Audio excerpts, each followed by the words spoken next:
Bienvenue à vous dans ce nouvel épisode de Première Nomination. Aujourd'hui, déjà, j'allais commencer à raconter ma vie, non? Merci à Grunt Ouais. merci pour les travaux parce qu'on enregistre ce troisième épisode. Du Mhm. coup, dans leur studio, vous devez sentir que tout est suave dans nos Tout est voix. suave. La voix est douce. Exactement. J'aimerais juste faire un truc quand même, un SO à Jean, parce que je suis une femme sentimentale, nul n'est sans savoir que je suis sentimentale. Et la première fois que j'ai parlé devant un micro, c'était pour une grunt. C'est lui qui m'a donné cette vocation, donc la boucle est bouclée. Exactement. C'est assez incroyable. Merci à Jean Morel qui nous aide en plus à record, donc vraiment merci à lui. Mes trêves de cordialité, de mondanité, j'ai envie de dire. Nous sommes ici pour parler d'une série. On va parler de Top Boy, mais avant de rentrer dans le vif du sujet, je suis avec mes deux drôles de dames, mes deux queens, j'ai envie de dire. Nifa, comment ça va? Wagwan fame. Ah, c'est ça le problème. Voilà, voilà, c'est ça le problème. Salut tout le monde. Hi. Hi guys. Hi guys. Là, je suis passée en US. Juste aujourd'hui, je suis UK, mais vous savez que moi, je suis US à la base. Donc Isis, difficile de passer après ça, mais comment vas-tu Isis? Ça va super, franchement super excité, super bonne série, super team, super studio. Let's On go. est bien? Let's go. Écoutez, donc on va parler de Top Boy, donc série qui est sortie en mini-série de base qui est sortie en 2011, créée par Ronan Bennett. Mhm. Mais on va pas parler de cette mini-série-là. Donc c'était 2 saisons de 4 épisodes chacun qui sont sortis entre 2011 et 2013. C'est ça. Ensuite, peut-être faute d'audience. Summer House. Summer House, c'était Top Boy Summer House qui est disponible sur Netflix aussi. Et peut-être faute d'audience, et puis peut-être que la boucle était bouclée, ils ont arrêté de produire la série. Ouais. Sauf qu'un super fan, il y a des gens fans de... Moi j'étais fan de cette série, mais personne ne m'a calculé. Mais il y a un fan qui porte un nom, et c'est Drake. Donc Drake, qui peut-être a une casquette de producteur sur cette série. J'ai essayé de chercher, j'ai pas trouvé, Ouais, mais il produit. Il produit. Donc Drake se rapproche de Netflix pour leur dire, écoutez, il y avait une série UK incroyable entre 2011 et 2013. Il faut absolument faire revivre ça. Je ne l'ai pas précisé, ça passait sur Channel 4, donc en Angleterre. Donc là, Netflix reprend le flambeau. Et ce qui est drôle, c'est que Netflix ne nous le présente pas comme une saison 3, mais a fait comme un reboot et nous le présente comme une saison 1. Donc en fait, c'est pour ça que j'ai décidé, c'est moi qui ai décidé, qui a imposé le fait que on va parler de la version Netflix, tout en faisant des petits liens tout au long de l'épisode avec Summer House. Mhm. Pour vous faire simple, pour vous expliquer Top Boy, je ne vais pas m'éterniser parce qu'on va très bien parler pendant l'épisode, mais en gros, on suit l'histoire de plusieurs gangs, de gens affiliés au trafic de drogue à East London. Londres, ville que j'affectionne particulièrement, vous l'avez entendu, dans l'épisode précédent, bien sûr. Et donc on suit des gangs, donc il y a des guerres des gangs, mais pas que. Ça paraît assez réducteur présenté comme ça, mais je fais exprès de le présenter de manière assez dépouillée pour qu'on puisse entrer en détail par la suite. Exactement. Et pour rentrer dans le vif du sujet tout de suite, je voulais faire une petite comparaison entre Summer House, donc qui était sur Channel 4, donc les 2 premières saisons, et la version de Netflix. Je voulais parler de l'atmosphère de la série. Je sais que Nifa, sur l'épisode précédent, a parlé de son amour vache pour les séries UK, notamment le fait que ce soit un petit peu... je sais pas, c'est tourné un petit peu de manière un peu morose, c'est-à-dire que tout est gris, l'étalonnage vidéo, donc le grain qui est à l'image, la couleur qui est utilisée en post-production est assez terne. Et moi, c'est quelque chose que j'adore. Je trouve que ça fait le charme des productions anglaises et puis de manière même plus générale européenne, parce que je regarde aussi quelques séries nordiques ou allemandes même, Dark là, qui est sorti sur Netflix il y a quelques années, et c'est toujours très brut. On a l'impression que même c'est filmé, mais qu'il n'y a pas de traitement particulier. C'est pas comme un épisode des Experts à Miami où quand Horatio va à Mexico et c'est jaune là. On n'est pas dans ce genre de... Michael Bay, Jerry Bruckheimer. Exactement, on n'est pas dans ce genre de grossièreté. Et c'est vrai que là, Netflix arrive et on voit tout de suite qu'au niveau de l'image, en tout cas, c'est les États-Unis. On sent qu'il y a l'Amérique, le drip américain, les VVS, genre la chaîne qui brille. Je sais que Nifa est en train de kiffer. Et ça avait fait pareil avec Black Mirror, qui passait sur la BBC avant de passer sous la houlette de Netflix. Et quand Netflix est arrivé, eh ben, on a senti une ambition autre, un gap était franchi. Upgrade, voilà, c'est tout ce que j'ai constaté. Moi, j'ai regardé Summer House, moins que Isis et Mahmoud, qui je pense auront plein de choses à dire parce que c'est beaucoup plus leur univers et leur atmosphère, déjà même pour leur amour pour Londres. Summer House, j'ai dû regarder du coup parce que je pense que plein de gens m'ont dit mais non, si tu fais un podcast sur Top Boy avec ton équipe, t'as pas besoin de regarder Summer House, passe direct à la saison Netflix. Moi, je suis une bonne élève. Mahmoud, il a dit on regarde quand même et on fera le lien. J'ai regardé et c'est vrai que moins séduisant. Après, il y a plein d'excuses atténuantes, c'est 2011 aussi, mais ça reste, comme dit Mahmoud, de toute façon, le style et une volonté. C'est volontaire, c'est pas par faute de moyens ou ce genre de choses. C'est le grain qui est souvent comme ça sur les séries UK. Alors évidemment, moi, le switch entre Summer House et ensuite la saison produite par Netflix, ce qui me plaît, c'est que je me retrouve plus dans mes codes, dans mes codes couleurs visuelles outre-Atlantique, sans trahir. Je pense il y a quand même cette façon urbaine aussi de filmer qui est en fait sophistiquée. Voilà. J'ai trouvé que la façon dont on filme Summer House, parce qu'on est toujours aux mêmes endroits que dans la saison initiale, c'est juste que là, c'est fait de manière plus sophistiquée. Peut-être que dans la saison initiale, enfin la première saison historique, c'est fait de manière plus documentaire, d'où peut-être les comparaisons un peu des fois tirées par les cheveux, mais qui sont justifiables avec The Wire. Il y a quelque chose de beaucoup plus social. Enfin, la façon dont on filme qui est beaucoup plus brute. Et entre guillemets, j'ai des gros guillemets sur le truc documentaire. Là, il y a quelque chose de plus fancy. On a du drone, on a vraiment le quartier comme ça en hauteur. J'adore.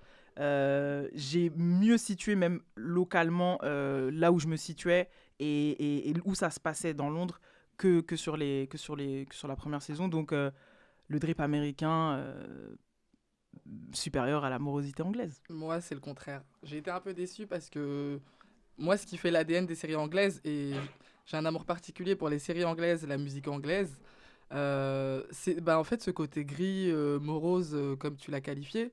Je trouve que ça représente bien Londres et c'est ça qui m'a fait adorer les 2 premières saisons. Du coup, j'étais un peu déçue de voir le switch avec le gros blockbuster américain, les gros moyens. Ça reste quand même une bonne série, une bonne saison. Moi, je vais persister à dire que c'est une saison 3, parce que pour moi, c'est la saison 3 de Top Boy. Ça reste quand même une très bonne 3e saison, parce que c'est difficile de faire une suite, même si pour eux, c'est pas vraiment une suite. C'est difficile de faire une suite après autant d'années. Et je trouve que là, le pari, il a été réussi.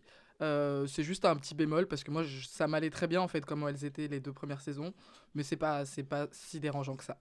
Yep. Et comme, juste pour finir même sur ça, sur cette thématique de l'atmosphère de la série, ce que moi, comme Isis, j'aime vraiment bien cette esthétique UK, mais le sacrifice, on va dire, j'accepte le sacrifice que ça passe sous la houlette des Américains, parce qu'au final, on nous redonne du Top Boy, donc je suis très content. Et il y a plus de budget, en fait. Parce que dans les 2 premières saisons, c'était très... Waouh, c'était le bâtiment, quoi, le Banks. C'était le Banks to Banks, comme dirait le terre-terre. Banks to Banks, comme dirait notre ami Nino. C'était compliqué, alors que là, dans les premières scènes, bam, on est en Jamaïque. Bam, on a des plans incroyables en Jamaïque.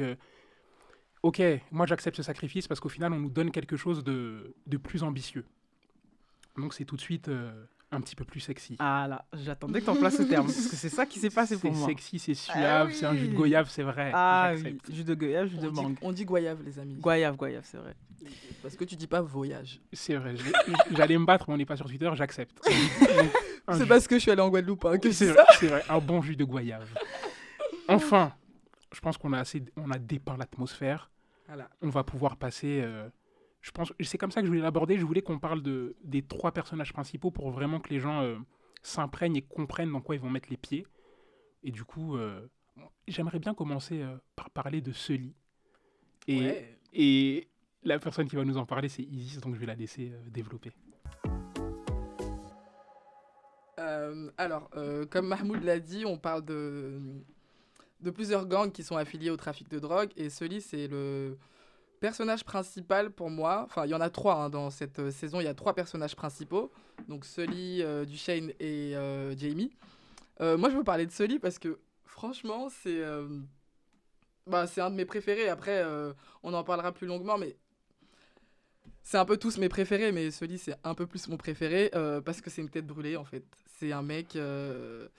il est là, il réfléchit pas beaucoup avant d'agir, il est impulsif, il en fait trop, il se met en danger. Il est un peu dans les saisons... C'est surtout dans les saisons précédentes parce que là, dans la nouvelle, il va y avoir un switch. Il est toujours comme ça, mais il va y avoir un événement qui va être déclencheur du fait qu'il va un peu changer. Mais c'est un mec, il est un peu sans foi ni loi, il va même jusqu'à kidnapper son propre cousin. Enfin, c'est une tête brûlée. Je crois qu'il n'y a pas de meilleur terme pour définir. Est-ce que moi j'ai une question à te poser quand même, parce que tu as regardé vraiment quand. Sur la saison Summer House, tu trouves pas qu'il est limite un peu bête? Moi j'ai trouvé bête. Ouais. Moi il m'agaçait, mais, Ah non, mais moi. fortement. Genre, j'avais l'impression que vraiment c'était que le prolongement armé de Duchesne, tu vois. Mais genre, voilà, mais c'est exactement ça. C'est exactement là où j'allais en venir. C'est l'homme de main en fait. Il y a rien dans le cerveau. Tu vois, on peut faire le parallèle avec Duchesne qui est le cerveau, mais Sully c'est le vide total. Et moi dans les premières saisons, j'étais team Duchesne. Je disais souvent ça sur Twitter d'ailleurs. Et la 3e saison, ça a tout chamboulé, parce que je suis team Sully à la mort. Putain, merde. Et d'ailleurs, pour moi... Moi, c'est tout frais pour moi. Moi, je viens de finir il y a 3 jours, ils le savent, j'ai fait le final en direct avec eux. Donc moi, là, le crush est intense. Moi, ce que je trouve... Déjà, spoiler alerte, je ne l'ai pas dit en début d'épisode, et on n'a pas encore on le dit au bon moment, de toute façon. Mais on le dit parce qu'on va commencer à rentrer dans les détails. Sur première nomination, à chaque fois, on va... C'est pas pour présenter, c'est pas une bande-annonce qu'on fait en fait. On parle surtout aux gens qui ont vu la série. Décortique. Voilà, et avec qui on va pouvoir discuter après. Et pour en venir sur Sully, t'as très bien fait de faire le parallèle avec Summer House, Nifa, parce que c'était vraiment le bras armé. Genre c'était, quand on parle de le cerveau, c'est Duchesne, et Sully, c'est les muscles. C'était même pas une caricature en fait. Ah ouais. C'était même pas les muscles, c'était le chargeur du Uzi, tu vois. C'est grave. Et zéro raisonnement le boug. On y va quand? C'est quand? Il faut tuer qui? À quelle heure? Mais supplément loyauté, tu vois, c'était le mercenaire. Ouais. C'est-à-dire que c'est une arme en fait, exactement, une arme sans cerveau. C'est-à-dire que Duchesne, il lui dit, on fait ça, et ben on y va. Tu vois. Et en fait, il y a une très belle scène qu'on voit dans du coup la saison 3, donc la saison 1 de Netflix, c'est quand ils se retrouvent, Duchesne et Sully se retrouvent dans un restaurant, dans une espèce de dîner. Excellent. Et où, en fait, c'est là que tout est brisé, parce que les scénaristes, etc., ont bien compris qu'on savait que Sully était dans cette mouvance-là de débiles armés, et ils posent directement les bases en disant à Duchesne, en gros, maintenant, faudra compter sur moi. En gros, on est associés. Ouais. Si, genre, je reviens dans la boucle, c'est uniquement pour qu'on soit associés. Et maintenant, je suis plus ton petit, quoi. Voilà, je suis plus ton petit, et je suis pas qu'un tireur, en fait. Donc, on prend les décisions ensemble. On prend les décisions ensemble, on fait...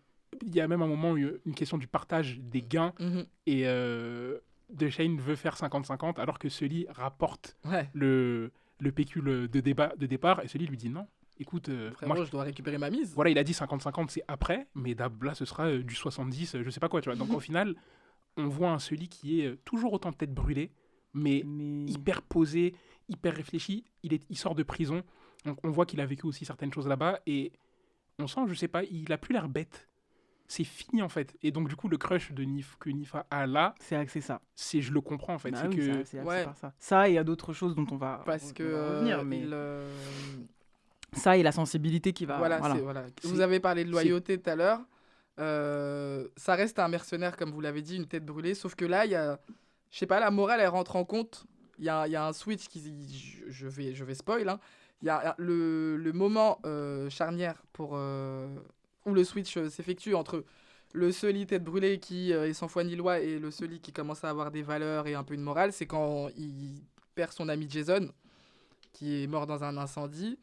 Là il se dit ok, la famille c'est important, on le sentait déjà un peu mais pas totalement, mais à ce moment là on sent que Sully est changé et qu'il a des valeurs, quoi. Il a du cœur. Il a du cœur, et ce qui est intéressant, moi, c'est là que je crush, mais de toute façon, c'est parce que j'adore les bourrus, les têtes brûlées. Ouais, les écorchés vifs, et tout où ça. Il y a ce moment de décrochage, parce que en fait, bon, on décide de l'appeler ami. Jason, c'est l'ami de Sully, genre. Ouais. Mais en fait, c'est son miroir.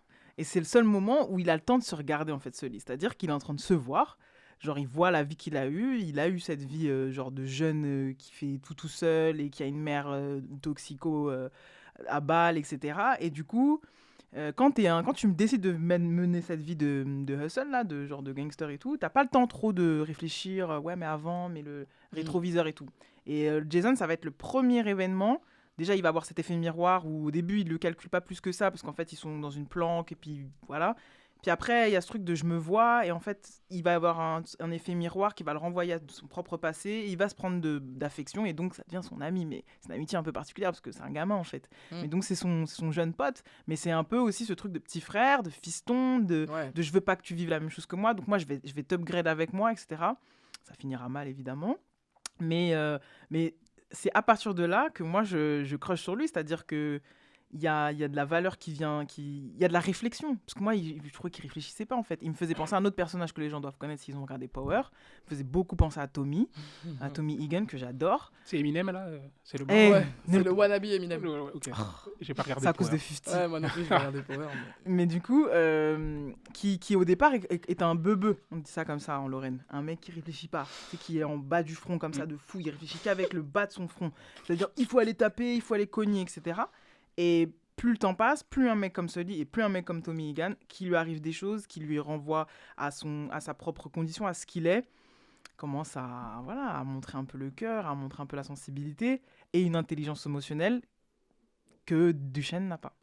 Exactement. Vraiment, on en parlera tout à l'heure sur Duchesne, mais Duchesne, c'est le mastermind. Alors que Sully, sur cette saison-là, pour moi, c'est vraiment et je vais finir sur ça, on nous montre le cœur, tu vois. C'est, ok, je suis un écorché vif, mais je fais n'importe quoi, j'ai été une tête brûlée, mais au fond, j'ai besoin d'une stabilité. Ouais. Et on le voit, d'ailleurs, quand Isis elle a présenté Jason, donc le pote entre guillemets de Sully, elle a dit son ami. Mais moi, il y a une scène qui m'a marqué dans la relation Jason-Sully, c'est quand Sully, il a une fille, mais donc il ne l'élève pas, bien évidemment, il est en prison d'Arontolar, et quand en fait il va espionner sa fille qui est en train de jouer dans la cour de primaire, et il est avec Jason, il regarde de loin, et il dit à Jason, c'est ma fille, c'est ta famille. C'est la famille et c'est aussi ta famille. On reviendra tout à l'heure sur la notion familiale dans Top Boy, mais il lui dit, en fait, il prend Jason comme un peu plus que son petit frère, j'ai l'impression comme son fiston, comme tu as dit, tu vois. Et genre, il s'est projeté et il a envie de le sortir de la vie qu'il a, en fait. C'est ça. Ouais, parce qu'il a pas une vie évidente, Jason. Exactement, et on en reparlera peut-être après. En tout cas, sur ce lit, je trouve qu'on a dépeint un très beau tableau. On va parler de son ancien pendant Mastermind, c'est-à-dire le génie, l'esprit de Shane. The brain. The brain. Ouais, Duchesne, moi, gros coup de cœur dès le départ. Parce que je pense que j'ai un attachement naturel au cerveau de l'opération, au cerveau des opérations en général. Moi, déjà, je suis très film de voyous, etc. J'adore. J'ai une grosse culture là-dessus. C'est juste que souvent, c'est US ou c'est italien, ou enfin voilà. Là, j'étais contente qu'on soit dans ce truc très réaliste, parce que voilà, c'est la cité en fait. La cité, c'est vraiment Binx, Londres. Et puis c'est comme nous. Et ça ressemble beaucoup plus à une cité de région parisienne. Ouais. Ça ressemble beaucoup plus à une cité de région parisienne que quand moi je me regarde un film de gangster qui se passe à Compton. En vrai, bon, voilà. Ça, c'est plus connecté avec ce que je peux connaître dans la zone francilienne. Clairement, disons-le. Et ça va vite, du coup, pour l'identification et dans le rôle que ce mec-là a dans un quartier. Ça me semble beaucoup plus réaliste et j'arrive tout de suite à voir, ok, lui, il gère ça, son petit là, son dealer là, ok, le terrain, etc. Je capte les enjeux, je capte les positionnements de chacun. Et voilà, il a un charisme naturel, il arrive... Il en impose de manière assez laid back, c'est-à-dire que même physiquement, il n'est pas immense. Quand tu prends un mec comme celui qui lui en impose un peu plus physiquement, il est petit, mais il pèse. Attendez, Renoir de 1m75 qui a été casté, moi je me suis identifié, hein, je vous dis la vérité, j'ai vu un bout court sur pattes, des contours un peu aériens, j'ai dit mais ce gars c'est moi. Ils ont pas pris un Renoir d'1m90, mais le gars c'est mon roi. Il est full mzé, je trouve. Mais franchement, un Kofi a un chapeau jaune comorien sur la tête, et sur ma vie c'est un comorien. Donc moi quand je regarde Top Boy depuis la première saison, je me suis dit mais lui c'est la mif. Il est grave fumbounien. Il est grave fumbounien, purée. Et donc du coup Duchesne vraiment coup de cœur en mode ok, c'est le mzé qui gère le terrain, il parle pas beaucoup. En vrai de vrai, il a pas beaucoup de répliques, il a beaucoup de scènes parce que c'est quand même je trouve qu'il est quand même, que ce soit sur la première saison, enfin en tout cas le truc historique Summer House, et ensuite sur la 3e saison Netflix, il est là, donc il est toujours c'est le personnage, c'est sa quête à lui. Ouais. Même si c'est la quête de Sully et Duchesne, c'est sa quête à lui d'être top boy. Tu vois, donc c'est souvent lui qui dit les termes, we back on top, si on fait ça, on est de retour au top, c'est toujours Sully lui dit à un moment, quand il se rend compte très bien, il parle des plans à venir, et il lui parle de l'Empire qui veut monter, et Sully lui dit, mais c'est bon, depuis qu'on est petit, tu nous casses les pieds avec ça. D'un empire, exactement. Être le top boy, c'est vrai que c'est Duchesne, le personnage principal au final, ça reste Duchesne. C'est ça, c'est lui qui va connaître des moments, il va connaître pour moi un moment qui est intéressant d'accalmie, qui m'a remis un peu dans le personnage, parce que moi je vous avoue que j'ai kiffé beaucoup sur lui sur Summer House, parce que je trouvais que vraiment il en jetait un max, et je pense que tous les entre guillemets projecteurs étaient sur lui et sur Ranel, S.O. Ranel, parce qu'on le retrouve pas après, mais Je trouve que c'était vraiment les deux liens. Je trouvais qu'il y avait un lien entre ces deux personnages, une sorte de filiation un peu étrange qui m'intéressait. Puis après, sur la saison 2, moi, toutes les lumières étaient sur Sully, malheureusement, même si je surveillais quand même de loin la quête du Graal pour Duchesne en mode je veux... Mais le moment, sa rencontre avec le personnage de Little Sims, Shelly, merci, fait que il y a un moment où, comme il lui fait la réflexion de genre, est-ce que ça vaut vraiment le coup de vivre tout ça, etc. Genre, au final, on sait faire que ça, de toute façon, vendre de la drogue, braquer, faire des guerres, empêcher les gens de prendre notre place, mais à quel prix, etc. Donc, toute cette séquence où ils ont cette discussion, et que du coup, je crois que juste après, il y a une scène où il va justement chez elle, et il se détend, et j'aime bien aussi ce personnage tu vois, du gangster qui se repose, qui s'accorde un break. Parce qu'en vrai, c'est une vie, t'as pas de break. T'es tout le temps en planque, t'as jamais chez toi vraiment, tu te caches, etc. Et donc ce moment un peu léger, parce qu'il y a très peu de moments cool, genre c'est intense quand même, Top Boy. Ce moment où il est chez sa meuf en fait, et que genre il croise la fille de sa meuf dans la cuisine, tout ça, c'est des trucs qui soulagent un peu, parce que Sully, il en a plein des moments comme ça un peu plus cool, quand il va lire l'histoire à sa fille. Mais Duchesne, c'est quand même vraiment la quête, la guerre. Il est tout le temps en train de schématiser. Il a ces moments comme ça où ça me fait trop rire, parce que vraiment, là, on me faisait de ouf quand il réfléchit comment on va se faire ce Jamie, dont on parlera peut-être après. Mais du coup, il est vraiment très renfermé sur lui-même sur cette saison. Mais gros personnage et acteur que j'adore aussi, de toute façon. Moi, il y a eu un gros switch avec Duchesne, parce que comme je vous l'ai dit tout à l'heure, j'étais grave team Duchesne. Sauf qu'à la fin, je le supportais presque plus, parce que c'est lui qui devenait bête en fait pour moi. Il était prêt à tout en fait pour arriver au top, et ça m'a un peu blasé. Mais effectivement, la série, ça reste sa quête, donc c'était intéressant de le suivre. Mais je pense qu'il y a eu une volonté de le rendre moins sympathique. Et moi, je pense que même au-delà de la sympathie, et je finirai sur ça sur Duchesne, c'est qu'ils ont désacralisé le personnage. Ouais. En fait, Duchesne, c'était vraiment, comme tu as dit, le Nifa tout à l'heure, l'esprit, boss. la tête, le boss. Et là, en fait, on nous l'a montré dans des situations... Ouais. Déjà, quand il va demander de l'argent à son frère. Hein. Et quand il veut voler sa mère. Voilà. Et quand il veut voler sa mère. En fait, là, on nous montre, il revient de Jamaïque, où il voulait avoir une vie normale, au final, Mhm. et il revient parce que les affaires sont les affaires. Et il a des moments comme ça, en fait, où on nous déconstruit le personnage, où, en fait, on nous dit clairement... C'est plus le voyou flamboyant qu'il était. Après, il a 36 ans. Les deux, ils ont à peu près 36, 37 ans. C'est ça. Ils sont en pleine remise en question, parce qu'au final, ouais, on a fait tout ça, mais Pourquoi en fait? On est là, on a presque 40 ans. Et ça pousse derrière de la concurrence. tu vois, et Duchesne, en plus, lui, il dit à Sully, regarde, j'ai pas d'enfant, pas de femme, j'ai rien. Encore, tu vois, Sully, même s'il n'est pas posé ou quoi, mais il a quand même sa fille. Il a un héritage, il a quelque chose à quoi se raccrocher. Duchesne, il a sa mère qui est malade, qui va peut-être bientôt décéder. Il a son cousin qui s'est accroché comme un fou en Jamaïque, mais rien de truc qui te fait step up dans ta vie de tous les jours. Grave. Et la scène où il veut aller voler la pension de sa mère, elle est terrible. Elle est terrible. Mais celle-là, elle m'a brisé. Là, c'est le le fond cœur. du trou, là, il est au fond du fond. Et Là. ils nous l'ont montré en mode, ok, il peut pas tomber plus bas que ça, mais Ouais. qu'est-ce qu'il va faire pour redevenir le top boy qu'il veut être. Grave. Donc voilà, sur Duchesne, je pense qu'on en a assez dit. Je vais conclure sur le troisième personnage principal. Gros coup de cœur. Moi, franchement, Franchement. Jamie, gros coup de cœur. Donc, ce qu'il faut savoir, c'est que Sully et Duchesne, pour ceux qui n'ont pas vu Top Boy saison 1 et 2 de 2011 et 2013, c'était les persos principaux. Hein. Jamie, par contre, on le voit arriver que dans cette saison via Netflix.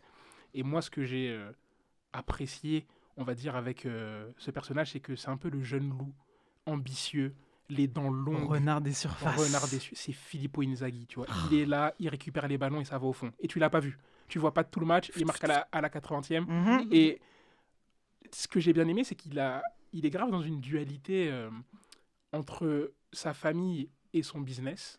Parce que ce qu'il faut savoir, c'est que Jamie a deux frères, donc Aaron et Stéphane. Il a quel âge, Jamie? Jamie, moi, pour moi, il a 24 ans. Ouais, 23 24, ans. 25, allez. Ouais, tu vois, parce qu'il dit max. que sa mère, ses parents sont décédés quand il avait 18 18 ans. ans. et Je sais pas, je crois que c'était 5 ans avant. Donc, Ouais. Moi, je crois, dans ces eaux-là. franchement, il doit même pas avoir 25 ans. Je Ouais, pense même donc pas. Non, il a 23, moins de 25. c'est Tu sûr. vois.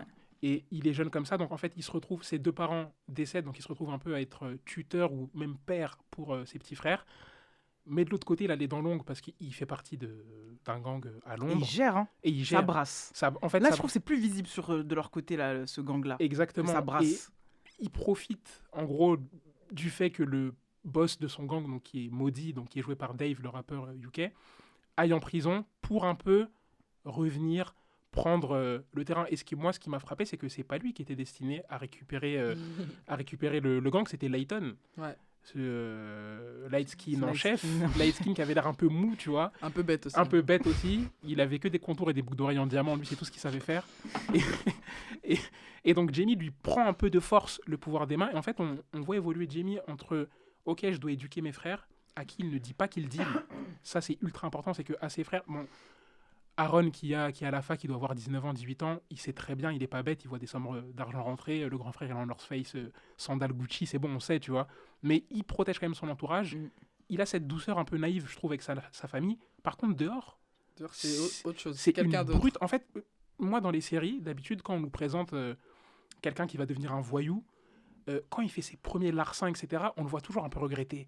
Genre, oh non, j'ai tué mon premier gars. Le mec, il fait une dépression pendant 2h30, tu sors du cinéma. The Beast, t'as c'est une rien bête. vu. C'est une bête. Alors que Jamie, C'est une on bête. l'a jamais vu hésiter. Mm. C'est-à-dire qu'il il fait un bisou sur le front de son petit frère Stéphane. Bonne nuit, demain t'as école. Mhm. Il sort, il ferme Est-ce sa que t'as North brossé Face. tes dents? Est-ce que t'as t'as brossé lavé tes les dents toilettes? Voilà. Est-ce que t'as lavé la cuisine? Fais la vaisselle. Il sort de là, il va allumer des gérants. Moi, c'est Non, c'est vraiment c'est ça. dit comme ça, mais moi, il descend de sa moto, il allume et il repart, il dort bien. On le voit jamais être un peu mal, regretter. Non, en fait, c'est froid et méthodique. Et je trouve que c'est ultra... pour moi, c'est un petit peu une passation de pouvoir entre DeShane et Sully. Ouais, ça Mais ringardise en fait, du Shane d'une force. Ça hein. la regarde. Dans le personnage de Jamie, il y a un peu de Duchesne et un peu de Sully. Exact. Il a Ouais. ce truc un peu de Sully, The un peu... best of the boss world. Tu vois, exactement. C'est un En fait, truc de et fou, d'ailleurs, hein. DeShane lui dit à la fin, j'aime bien comment tu réfléchis. T'es intelligent, Ouais. mais t'as ce côté un peu tête brûlée parce que Jamie, il a pris des décisions des fois. C'est vraiment, ok, A plus A et ça va tirer, tu vois. Mais Typiquement, le truc de... j'appelle tout le temps le personnage de Little Sims. Shelley. Shelley, genre elle, quand elle couvre la sœur de Jack, Ouais. genre ça c'est un truc que Jamie laisse pas passer, tu vois. Non. Ouais, et puis Sully non plus, c'est pour ça qu'il est Et pas au Sully courant. non plus ouais. d'ailleurs. Exactement. Mais tu vois, il y a ce truc comme ça où lui, il a vraiment les deux cervelles de ces deux gars, de ces deux OG en fait, que nous on connaît depuis la saison 1, enfin les premières saisons. Et lui, il a les deux quoi, c'est-à-dire qu'il a ce truc très touchant avec ses frères et sœurs, enfin ses frères, vraiment où tu sais qu'il y a que ça qui compte. Après, t'as la machine de guerre froide, comme t'as dit, clinique et tout. Et après, le seul moment où tu vois que c'est un jeune de 23-24 ans, c'est quand il gère son fournisseur, qui est donc Lizzie. Ouais. Je sais que on doit en parler, c'est obligatoire, mais Bien sûr. ce moment-là, c'est vraiment... Tu sais, ça sort aussi du lifestyle de mec qui a un rendez-vous avec son fournisseur. Les rendez-vous avec ton fournisseur dans une série, dans un film de gangster, tu sais, il y a toujours ce truc où tu dois être très, voilà, poker face, etc. et tout. Bon, lui, c'est carrément son bord, mais il a ce truc tellement naïf aussi dans l'œil. Et il joue super bien ce truc de genre, c'est le moment de dealer, c'est le moment de lui donner la cam ou que de récupérer la cam. Et ce moment où, en fait, bah, juste, c'est une femme qui t'excite terriblement et genre, t'es intimidé parce que genre, elle a 2 fois ton âge. Et il joue trop bien ce switch, il est super doué. Bah, d'ailleurs, c'est les 2 seules fois où j'ai relevé qu'il était un peu déstabilisé.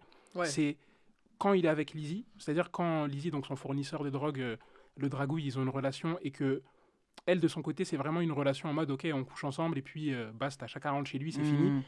Et lui, elle lui dit clairement en plus qu'il est un peu dans un genre de deep parce qu'elle est plus vieille que lui, il retrouve un peu l'image de sa mère en elle, etc.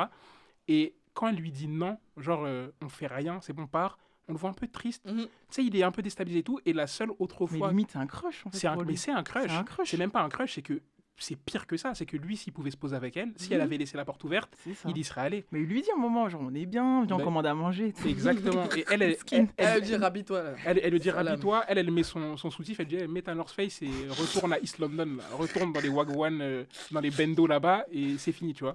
Et la deuxième fois où je l'ai vu, et je finirai sur ça, déstabilisé, c'est quand il apprend que DeShane s'en est pris de manière un peu détournée, pas physiquement, mais à ses frères. Ouais. Et où on le voit un peu perdre le contrôle. Ouais, mais à Donc, pleurer. Pleurer. Et d'ailleurs, cette scène est incroyable, mais j'en reparlerai à un autre moment. Donc c'est vraiment pour moi le rookie. Le rookie, c'est mon personnage préféré sur cette saison parce que j'ai adoré le voir évoluer et puis. Il est complet aussi comme Ouais. personnage. Et Exactement. puis il est beau. Hein. Et puis il y a encore beaucoup vrai. à faire. Il y a beaucoup à faire sur son personnage dans les prochaines saisons.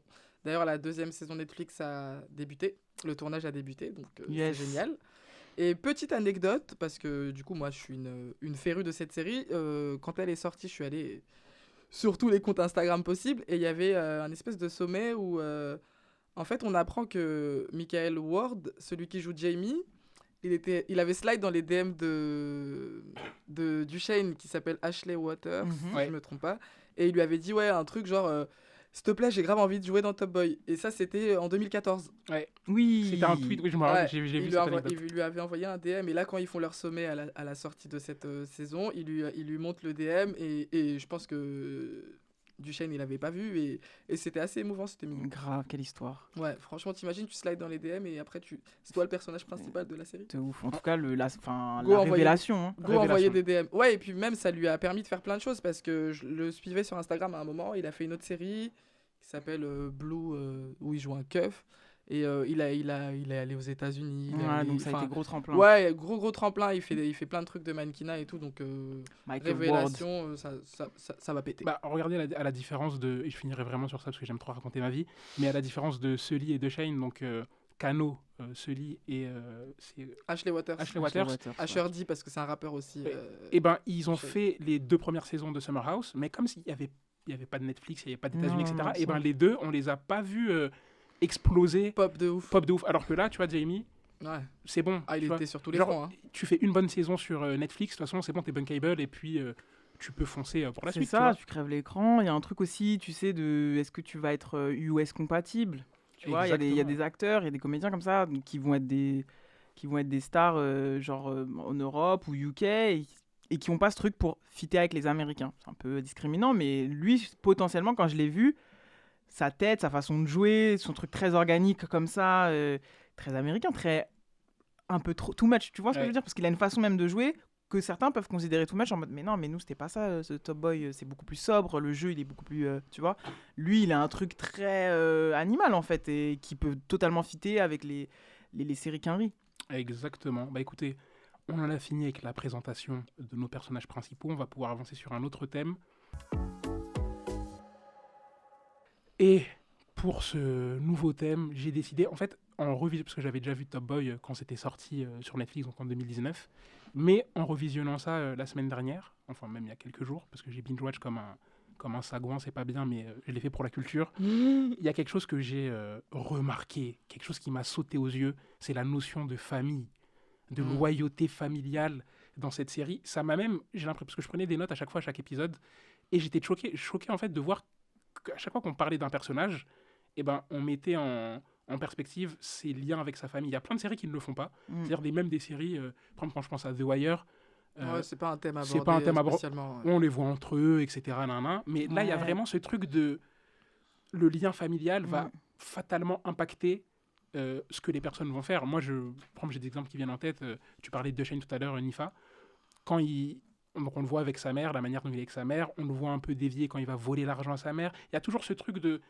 Il y a toujours une scène avec la famille qui fait que ça devient... c'est un tournant. Pareil pour Sully quand il dit une histoire à sa fille. Sully il devient attendrissant. C'est-à-dire qu'on se dit, ah, ce mec n'est pas un monstre. Donc en fait, c'est toujours pour nous mettre dans un mindset très particulier que c'est fait. Je sais pas vous ce que vous en pensez. Non, oui, effectivement. Moi, je trouve que la famille, elle est vraiment omniprésente. Il y a qu'à voir en début de saison. Pour ceux qui ont vu Summer House, en fin de saison, Duchesne, il est dans les soucis. Il est recherché à Summer House. Et là, on arrive sur la nouvelle saison. Il est allé se réfugier chez sa famille en Jamaïque. Donc là, déjà, premier point où la famille, elle sauve un peu un des personnages. Il y a aussi Jamie, comment il est avec ses frères. En fait, tout ce qu'il fait, Jamie, c'est pour mettre ses frères à l'abri. Et c'est pas anodin comme situation. On peut aussi penser au personnage de Hats, dont on n'a pas encore parlé, qui est un jeune qui a à peu près, je sais pas, je vous donne 10-12 ans max. Ouais, franchement 10-12 ans max. Hein. 10-12 ans, qui est donc... il est peut-être au collège, ouais. Il a peut-être 12 ans, on va dire qu'il a 12 ans. C'est le frère du petit frère, c'est l'ami du petit frère de Jamie. Donc lui, ce qui se passe dans sa vie, c'est que sa mère, elle est rattrapée par l'immigration, elle perd son boulot, donc elle n'arrive plus à payer le loyer, donc ils doivent déménager. Lui, il se met en danger, il se dit qu'il va aller dealer avec la team de Duchesne pour... D'abord, dans un premier temps, il va vendre des burgers avec Aaron. Avec Stéphane, ouais. Le frère de Jamie, pour ramener de l'argent à sa mère. Et c'est très mignon parce qu'il lui donne $22 et il lui dit 22 livres. Et il lui dit, tiens, pour payer le loyer, maman. Et en comprenant que ça suffit pas, il va se mettre à dealer et à se mettre vachement en danger. On peut penser aussi à la scène de Driss.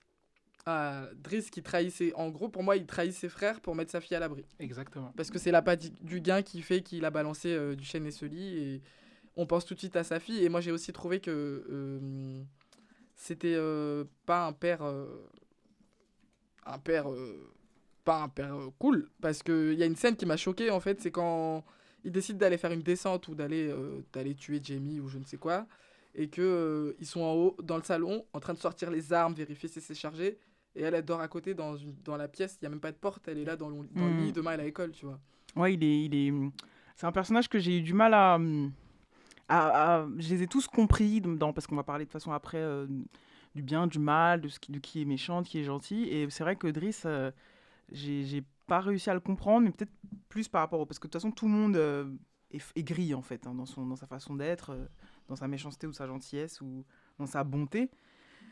Et lui, c'est compliqué. Driss, je me pose encore la question, mais en plus l'horizon d'attente qu'on a vers la fin de cette saison fait que j'ai envie finalement de le revoir pour plein de raisons, parce que j'arrive pas, je comprends le choix, je dis bien je comprends ce choix, c'est peut-être le seul moment où il a un choix que j'arrive à justifier, le choix de trahir, mais tout le temps très négligé, très à sortir du collectif, en tout cas du groupe, j'arrive pas à, cette jalousie même qu'il a avec Jack, j'arrive pas à l'expliquer. Est-ce que c'est du sexisme? Est-ce que c'est juste de la jalousie parce que avant qu'il le step down, avant qu'il lui dise finalement tu vas passer terrain et tu vas plus être avec nous, tu nous suis plus. Il a juste une jalousie vis-à-vis d'elle que j'arrivais pas à expliquer, que j'arrivais pas à justifier. Est-ce que c'est parce que c'est une femme? Est-ce que c'est parce qu'elle est homosexuelle? Est-ce que j'arrive pas à justifier ou à comprendre les motivations de ce personnage-là dans sa façon d'agir? C'est mon seul, c'est le seul gars sur lequel j'ai un petit point d'interrogation, mais c'est pour ça que j'ai d'autant plus envie, puisqu'il a été décisif pour plein de raisons dans le dénouement de la fin de série, qu'on le revoie. Mais ça, on va voir. Bah, moi, c'est en pensant à Driss que j'ai voulu parler du thème un peu familial pour cet épisode. Parce qu'en vrai, on nous met en face d'un dilemme dans les séries de voyous, même les films de bandits, de gangsters, c'est celui qui trahit, celui qui donne la poucave, en gros, quel traitement on lui réserve, et puis souvent c'est la personne qu'on n'aime pas. Genre, il la balance, c'est un rat, c'est fini. Et au final, là, ce que j'ai bien aimé dans Top Boy, c'est que on nous montre que c'est plus complexe que ça. C'est que Driss, son cheminement de Summer House, donc on parlait tout à l'heure de celui qui était un bras armé, lui c'était pire que ça. Driss, c'est le piège à rat, tu vois. Ouais. C'est le piège à rat, il y a un petit bout de fromage, on attend que quelqu'un vienne dedans se claquer les doigts, tu vois. Et là, donc, on voit que Sully part en prison, etc. DeShane revient, donc Driss reprend le terrain. Donc Driss reprend le terrain, et quand DeShane revient, il en profite en fait pour step up. En fait, Driss prend un petit peu la place que Sully devait avoir s'il était là. Et en vrai, il n'a pas les épaules pour ça. Il a ni l'intelligence, ni la force. En plus, il a un handicap au final parce qu'il a fait un AVC. C'est ça. Donc il perd l'utilisation d'un de ses bras. Donc il est un petit peu diminué par rapport aux autres. Et puis il prend des drogues aussi. Et puis il prend, en fait, aussi, après je pense que... il est en dépression en fait. Il est dans le mal. Il est juste dans le mal. Et en fait, quand Sully revient dans la boucle, et DeShane fatalement en forme, plus smart, etc. Il est menacé, donc il y a une jalousie vis-à-vis de Jack dans un premier temps, mais de Sully c'est immense. Et en fait, il y a plein de petites déceptions qui nous emmènent au point où il va trahir. Mais on nous fait clairement comprendre que c'est pas parce qu'il est déçu de pas avoir la place de Sully qu'il a trahi, c'est que il a une discussion à un moment avec, je crois que c'est le cousin de Germaine. Ouais, il a une discussion avec Germaine qui lui dit en gros. Germaine. Mais Germaine. Quel personnage. Mais tu penses à ta fille là. Pense à ta fille en fait. Genre eux ils sont là, ils mangent comme des fous et toi, c'est là où il l'a eu. Hein. Ouais, il l'a eu. C'est des ordures. C'est là qu'il c'est des ordures. Ils n'ont pas d'enfants. Ils peuvent pas comprendre tout ça. Exactement. Et il a eu comme ça un peu en mode. Regarde, toi, tu manges des miettes, ta fille, elle est même pas à l'abri, vous vivez dans le bendo, là, vous êtes à la Courneuve au 4000, là, pendant que eux ils sont dans des lofts, vous mangez même pas. Et en fait, pour moi, quand il trahit, j'atténue. En tout cas, je me suis pas dit, ah, mais quel rat, parce que j'ai pensé à sa fille, et on voit que même si, comme il dit, ça l'a dit, c'est pas un bon père dans l'absolu, au final, il a eu le coup d'éclat de penser à elle. Ouais. Tu vois, et c'est vraiment le truc qui me fait... je sais pas, ça m'a fait un petit quelque chose, tu vois. Clairement. Quand j'ai pas d'enfant, mais tu sais, j'ai trouvé ça ultra mignon de... Ok, c'est quoi le plus important? C'est la loyauté envers le gang ou c'est la loyauté envers sa fille? C'est clair. Si je peux me permettre, il a qu'à aller chercher un travail, s'il veut. Il n'est pas obligé de balancer les gens. Benoît Hamon. Benoît Hamon, taille bite. Ah, mais c'est vrai, on en parlera tout à l'heure quand on parlera du bien ou du mal, mais des fois on a un peu l'impression que tous ces gens-là sont forcés de faire ce qu'ils font, alors que Manpower est là. Il pourrait faire Randstad, il pourrait être préparateur de commandes, Ils veulent déplacer des non, mais fenêtres. les gars, ils veulent pas aller à l'usine. Livreur Amazon. Ils veulent pas Voilà. aller à En fait, l'usine. de toute façon, le nom de la série le dit, ils veulent être des top boys. Et en essayant de l'être, on perd des plumes. Mm. Et Driss en a perdu énormément. Et on en parlera peut-être après de la scène charnière qu'il a au final. Mais excuse-moi de te couper, mais pour reparler de la famille, moi, il y a un truc qui m'a marqué et un peu déçu. Enfin, déçu, c'est un grand mot, mais c'est un truc que j'ai remarqué, c'est que, certes, la notion de famille, elle est très présente, mais j'ai trouvé que la notion de père, c'était terrible. Tous les pères de la série, c'est des échecs. Ça va ensemble. Mais Il y a dirait zéro... Alpha. enfin, mais Ça va est-ce ensemble. que hein. tous Ça, nos c'est darons un- qui sont allés au tabac sans jamais revenir, là, Voilà, est-ce que ce c'est serait ça. pas la réalité, Il y a en fait que- Non, ouais. mais c'est la réalité. C'est C'est un la- marronnier du genre, les gars. Dans les séries. Tu regardes Sully, c'est un père, c'est même pas un père pour sa fille. Tu regardes Driss, il est là, Oui, mais il c'est a parce des que- armes dans la part de trucs. Le père de la fille de Shelly, il a pris 38 ans de prison. Le père de Duchesne, il habite dans Londres, mais il se voit jamais. Enfin, moi, c'est un truc qui m'a marqué. Hein, je crois. C'est Bah, peut-être moi, parce ça, que- je à t'avoue. cause de mon histoire personnelle. Peut-être, mais moi, je suis tellement. Déjà, personnellement, et parce que je suis tellement habitué, parce que pour moi, ça va ensemble. J'ai même pas remarqué, Dans moi. mais pour parce te que dire. tu sais pourquoi on n'a pas remarqué? Parce qu'en fait, dans les films de gangsters ou les séries de gangsters, les gangsters, c'est des mauvais pères, et les gangsters qui sont des mauvais pères ont eu des mauvais pères. Et c'est un truc, tu peux le calquer sur quasiment tous les films de ce genre. Encore plus dans des quartiers sensibles, dans des quartiers. Genre, je pense que c'est implicite pour nous, et c'est triste, hein, parce que ça veut dire que automatiquement, t'as eu un mauvais père, t'en deviens un, et ainsi de suite, et ainsi de suite, et ainsi de suite, tu vois. Mais genre, ça choque même pas. C'est-à-dire, quand il a la discussion avec Shelley, genre, bah alors son père est où? Ah, ok, en prison, du coup. Enfin, Ouais. tu sais, C'est normal. C'est genre. normal. c'est normal et tout. Ah, bah c'est lui qui perd, hein, du coup, il connaîtra pas sa fille. Alors que c'est un trauma qu'on devrait pas banaliser, mais j'ai envie de dire, ouais, classique, hein, daddy issue dans dans une série gangster, tout va bien, dans le meilleur des mondes. La base. La base. Est-ce que nous avons fait le tour d'un point de vue À mon de humble cette avis, oui. thématique? Bah, très Voilà. bien. Bah, écoutez, on va se permettre de passer à la suite. Nous sommes de retour après ce très beau jingle et on va passer à notre petit débat à trois. Mais au final, j'ai l'impression que tout cet épisode était un débat à trois. En C'est fait. toujours des débats à trois. C'est à toujours chaque des fois. débats à Bah trois, oui, en fait. C'est ça qui est bien. Ouais, C'est on trouve des noms, des noms de rubriques, mais en vrai, c'est un fil de discussion interminable Exactement. entre trois Un cerveaux échange, en ébullition. Exactement. Et après avoir parlé de l'importance des liens familiaux dans cette série, moi je voulais aborder la notion de bien et de mal qu'on a. Ça a l'air un peu vague comme ça, mais vous en faites pas, on n'est pas en philo, c'est pas le bac, tout va bien se passer, vous n'allez pas avoir 6. Vous allez avoir 16. Exactement. La notion de bien et de mal, c'est moi ce que j'ai apprécié dans cette série en tout cas, après je vous laisserai la parole, c'est que, ok, on nous fait suivre 3 personnages principaux, donc on suit leurs aventures, etc., mais à aucun moment on nous fait dire, on nous fait penser qu'il y a des gentils et des méchants. Il y en a qui sont plus ou moins plus fous les uns que les autres. On va parler de Maudit, de Dave, donc, qui est le grand méchant de cette saison. Mais en fait, je me suis posé tout à l'heure, je me suis dit... Il mais est attends, dérangeant. il est Il dérangeant, dérange en les fait. plans. Les C'est plans ça. qui sont mis en fait, place. je me suis dit, Depuis des épisodes et des épisodes, lui, il vient au moment où... Exactement. Je me suis dit, mais Maudit, en plus qui est instable mentalement, il fait un peu peur. Mais dans le fond, je me suis dit, attendez, mais Maudit fait exactement la même chose que les autres. Bien sûr. Il tue des gens, il veut récupérer des Son terrains. terrain, bah ouais. Ce qui lui est dû, quoi. Ce qui lui est dû. Et Jamie fait pareil, Sully fait pareil, Deschênes fait pareil. Donc, si on les met sur ce point d'égalité-là, il n'y a pas de méchant, il n'y a pas de gentil. Il y a juste des gens qui sont un peu plus, je trouve, digestes pour nous. Personnes qui regardions. Maudit, il est dérangeant. Moi, Maudit, j'avais envie que ce soit le méchant parce que c'est bon, t'es... Mais parce que c'est une timeline, c'est ça qui est intéressant Ouais. dans les films de voyous, c'est qu'en fait, c'est une timeline à laquelle tu es habitué pendant toute une saison, Ouais. avec, tu t'habitues à des rapports de force, des antagonismes, donc tu as eu des antagonismes entre Duchesne et Sully, qui se règlent finalement, ils sont plus forts que jamais, ils se rassemblent, leur nouvel ennemi c'est Jamie, jeune, rookie on fire et tout, et vas-y, on s'habitue pendant plusieurs épisodes à cette guerre, à cette concurrence. Lui-même gère ses trucs en interne, Jamie, parce qu'il a aussi ses gens à régler dans son coin, dans son gang. Ça se nettoie chacun son truc pour mieux, à un moment donné, comprendre que bon, il va falloir que ce soit l'un ou l'autre. Et t'as un gars qui est en mode, c'est ni vous, ni toi, ni personne, c'est moi.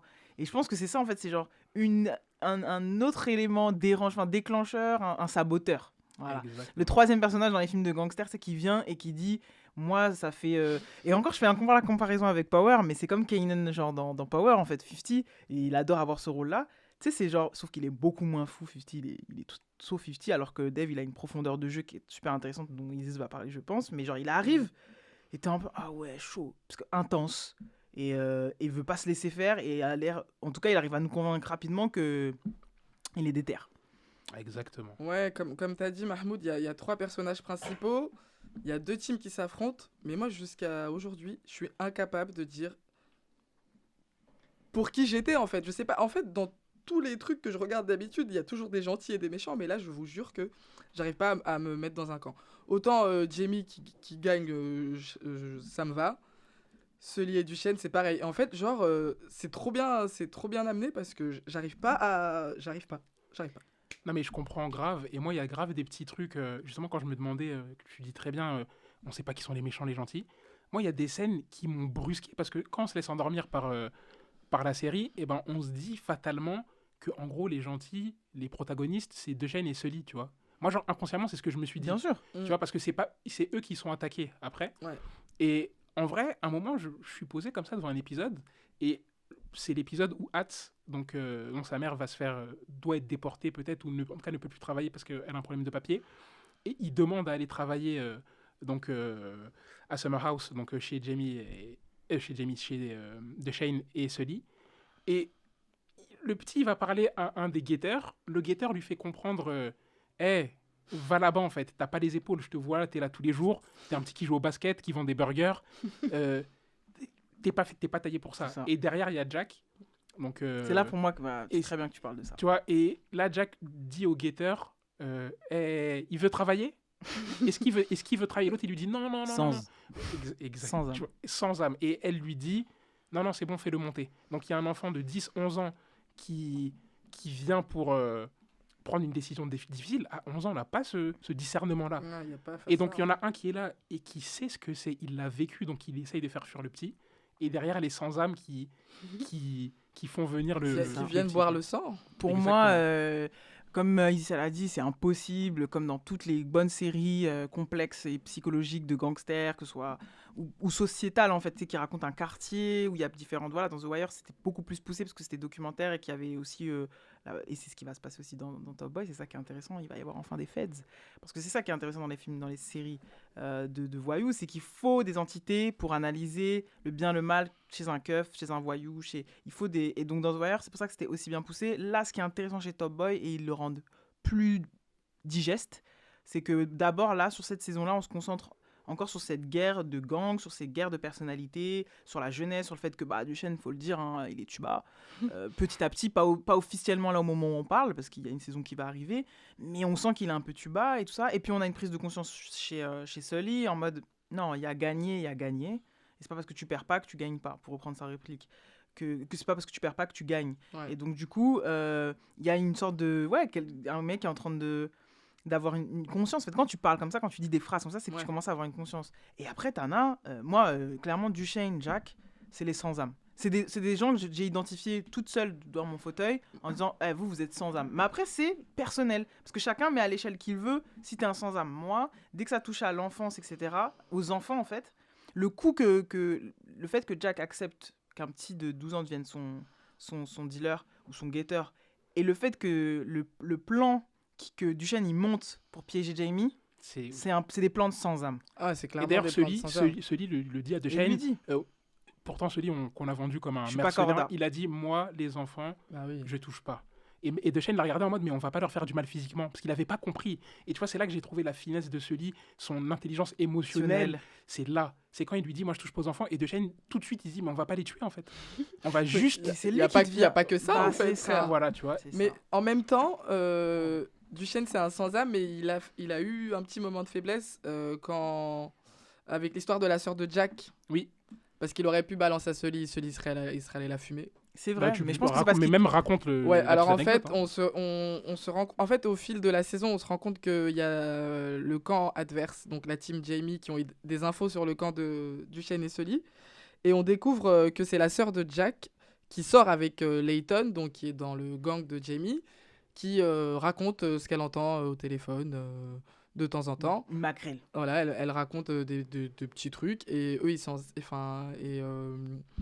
Du coup, elle apprend. En fait, quand Layton décède, la sœur de Jack, elle est en pleurs et tout ça. Elle lui demande, ouais, qu'est-ce qui t'arrive.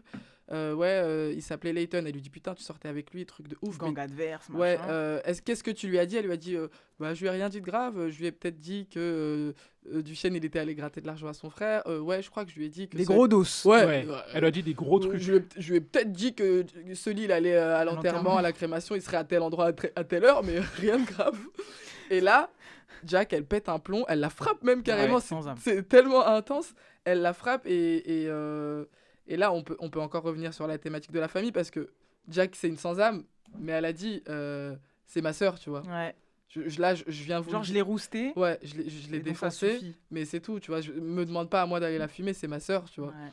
Et c'est là que Duchesne, il dit, si Sully l'apprend, tu sais ce qu'il va faire, donc dis-lui qu'elle quitte la ville. Bon, après, il a été motivé par Shelly qui lui a dit, fais un truc, C'est tu ça. peux pas la laisser comme Pour ça. moi, c'est juste ça. C'est vrai, Sinon, en Bien vrai, il sûr, s'en fout. c'est vrai. Et puis même, il sait qu'elle est là. Hein. Quand Ouais. elle lui dit non, elle n'est pas à l'intérieur. Je sais que Duchesne, il sait qu'elle est à l'intérieur. Oui, parce qu'après, il le dit à Jack en plus. C'est ça. Ouais. Donc, ouais, il a eu ce moment-là. Mais bon, voilà, tout ça, c'est relatif. Hein. En Mhm, fait, ça bien sûr. dépend de où on Ouais. se trouve. Mais moi, Ouais. c'est vrai que, comme là, tu as très bien justement parlé de cette scène, justement, de ce recrutement sombre, Ouais. Ouais, franchement, petit, là. horrible. noir. Je me suis dit, ah ouais, Jack, elle est sombre. Moi, je l'adore. Hein. Mais J'adore même, ce moi, il personnage, y avait mais- déjà un petit truc qui m'a... Quand ils jouaient au basket, là, elle est venue leur faire la hagra gratuite, là. Ouais, exactement. Rends le ballon de l'enfant. grave. Et même, on voit par rapport à Jack, tu sais, ce qui est fou dans elle, je pense que c'est le personnage qui a le plus un grain au final. Parce qu'au final, on dit qu'elle est sans âme, mais on voit qu'elle aime énormément sa sœur. Ouais. Mais le move qu'elle fait de,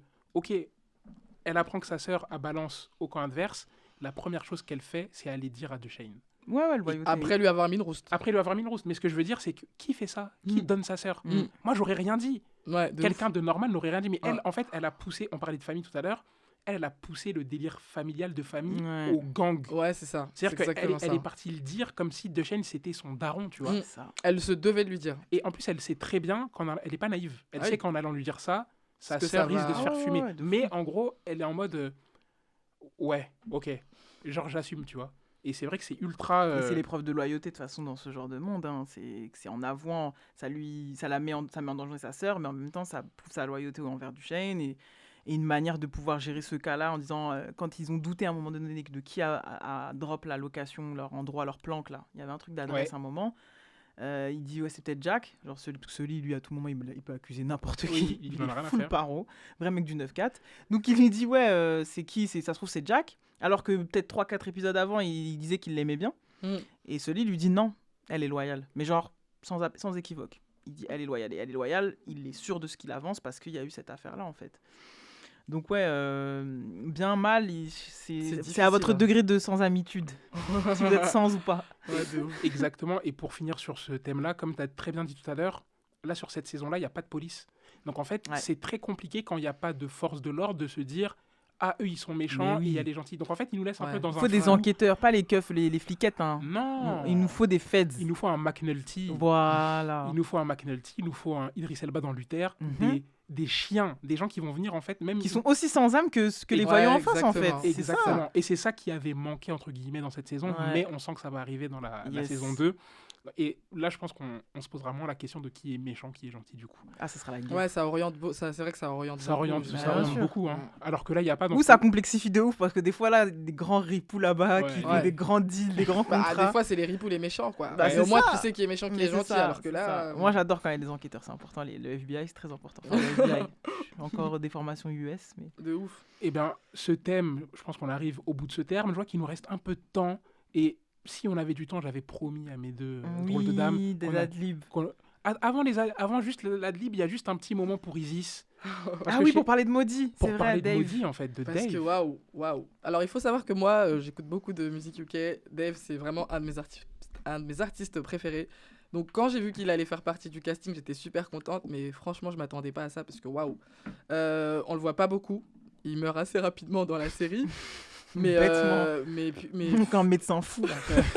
mais quel personnage, quel jeu, quelle intensité, quelle émotion. C'est vraiment. Genre, à chaque fois. Enfin, vous allez sûrement dire que j'exagère, mais moi, je le vois dans une scène, j'ai le souffle coupé, quoi. c'est Est-ce que tu vraiment. serais pas en crush un peu quand même? Même Non, pas. même pas. Même pas. Non, mais c'est vrai qu'il a un Franchement, charisme incroyable. il a un crève charisme l'écran de incroyable ouf. et il joue un rôle pas simple, tu vois. Mm. Parce qu'il joue le rôle d'un mec un peu détraqué, sans foi ni loi, un peu à la limite du pet au casque psychologique, tu vois. C'est même ça, quoi. Et Ouais. moi, ce qui m'étonne le plus, c'est que, tu vois, Scope, c'est pas la cible là, mais qui est même- rentrée un peu dans. et puis c'est même pas un rôle qu'on donne à un jeune acteur. Ouais. Tu vois, c'est un rôle un peu complexe où il Ouais. faut jouer, il faut Ouais. acter, il C'est faut. pas, il joue pas lui en fait. Non, tu vois, exactement, il joue pas lui. Ouais, c'est vrai. Et il arrive après, je suis pas impresario ou je fais Ouais. pas passer des Mm. castings, mais moi en tout cas, il m'a surpris et il a été d'une crédibilité monstre. Ouais, moi aussi je suis pas j'ai pas la prétention d'être experte en cinéma, mais c'est vraiment mon ressenti personnel. Autant Duchesne, Sully et tout. Moi même Sully, j'ai oublié d'en parler, mais je trouve que sa progression C'est en incroyable. termes de jeu entre les saisons, elle est très très intéressante aussi. Mais Maudit, franchement, waouh. Et puis le personnage, il était pas simple et c'est limite il arrivait à me faire peur derrière ma télé, tu vois. Ah oui, Tellement il est effrayant. tellement il est dark et Non, mais il arrive complètement en léger quand on est dans une ambiance très sérieuse depuis le début. C'est-à-dire Ouais. qu'on gère des affaires, des terrains, il y a des enjeux incroyables. L'autre, il a 20 kilos qu'il n'arrive pas à vendre. L'autre, il est en face, il comprend pas qui est sa taupe, qui est truc. Lui, il arrive en mode, il rigole, il sourit déjà. Parce que Ouais. ça sourit pas déjà dans cette série. Hein. Non, ça sourit pas trop. Lui, il arrive, il sourit parce qu'il est trop content. Mais même la scène de quand ils viennent l'enlever pour le Ouais. libérer, elle est incroyable, Ouais. tu vois, parce qu'il est là, il est complètement très Joker. Il est Ouais. euphorique et c'est Il le est Joker. très Joker. Ouais. Très Joker. Même Très la Joker. scène dans la prison quand il joue aux cartes et qu'il leur dit composure guys, genre Ouais. Ouais. t'inquiète. C'est le Joker, c'est enfin, inspiré à mort. C'est franchement moi ça c'est mon Bon coup de cœur. coup de cœur. Ah donc c'était ton adlib là, t'as donné ton Ouais, adlib j'ai comme tout ça. fait en 2 temps là. T'as J'ai tout bien fait en fait. une fois. Et ben très bien, bah écoute, on va donner la parole à Nifa. Pour nous Moi, donner mon son adlib, c'est globalement sur... parce qu'il y a beaucoup d'hommes dans cette série, et donc j'avais envie de parler de la masculinité, la façon dont c'était traité. J'ai lu des trucs là-dessus de manière globale, et un petit peu, ça évoquait un peu Top Boy. Du coup, j'avais envie d'un peu tirer là-dessus, moi, rapidement, dans le sens où, et ça va rebondir sur la notion de la famille, c'est une série qui m'a beaucoup marqué aussi parce que tout ce qui motive ces mecs-là, la plupart, le point commun qu'ils ont, c'est le fait de subvenir à ses besoins. Et ça enclenche une sorte de pression à tous les âges de cette série. C'est-à-dire que peu importe l'âge des hommes dans cette série, de 12 ans jusqu'à 35 ans, peut-être moins du Shane. Donc je vais focus sur Hats, qui a 12 ans et qui vit avec sa maman, qui va sans doute être expulsée, ils vont perdre leur logement. Je parle de Jamie, donc 23 ans, qui a 2 frères sous sa responsabilité. Et Sully, mais Sully plus tard, parce que finalement, il sent qu'il a envie de construire une relation avec sa fille, etc. Et que il le fait pas pour sa fille, parce que clairement, il l'a pas vu grandir, etc. Mais comme il se sent d'une responsabilité, même je trouve avec Jason, au final, le temps de leur vie ensemble, où ça le motive en fait. Et en fait, ça définit une partie de la masculinité, un peu la pression de ce que c'est d'être un homme en fait. C'est-à-dire que pour les pires raisons possibles, tu veux faire les pires choses. C'est-à-dire que, enfin non, pour les meilleures raisons, pardon, excusez-moi, pour les meilleures raisons, c'est-à-dire subvenir à ta famille, sauver ta famille, sauver ta mère, sauver ta fille, tu fais les pires choses. Et c'est ça qui m'a marqué, c'est-à-dire que Hats, c'est pour moi le meilleur exemple de cette pression que tu as quand tu es un garçon, en fait. Parce que je sais pas si quand tu es une petite fille, tu te dis, tu as la folie d'aller en bas de ton immeuble pour aller te dire, c'est comment il est influé dans ce genre de quartier et dans cette culture-là, du coup afro-UK, parce que là on est sur cette série-là et donc on parle de ça, mais qui est totalement instinctif de se dire, ok, c'est la merde, du coup je dois le faire. I gotta do, tu vois, genre...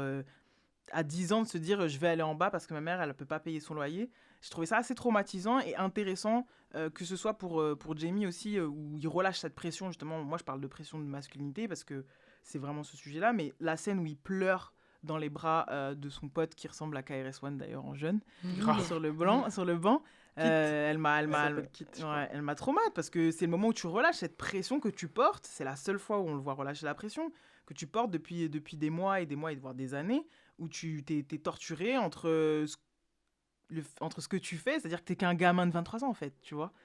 Juste nous, ça fait 10 épisodes qu'on te voit être genre un daron, un requin, un renard des surfaces, un gros voyou sanguin, Et en fait, là, t'es juste un mec de 23 ans qui vient de mettre en danger et mettre ses frères dans une situation archi problématique, archi traumatisante, parce qu'ils sont en prison, en fait. Ils sont dans un poste de police avec des policiers, ils sont noirs. Et tu penses à tout ça et tu craques dans les bras de ton pote.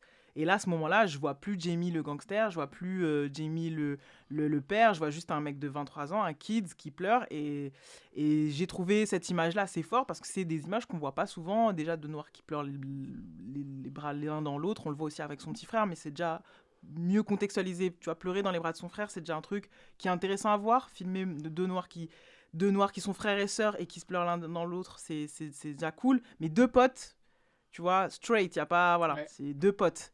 J'ai trouvé ça très, très, très marquant et ça m'a fait du bien parce que voilà, il y a quand même beaucoup d'armes, beaucoup de. Donc cette partie-là très sensible m'a fait plaisir. C'était un long ad-lib, mais il fallait que je le dise. Désolée. Incroyable. Ah, intéressant, masterclass. ouais, de fou. Ah oui, franchement, moi je ne suis ici que pour ça. Hein.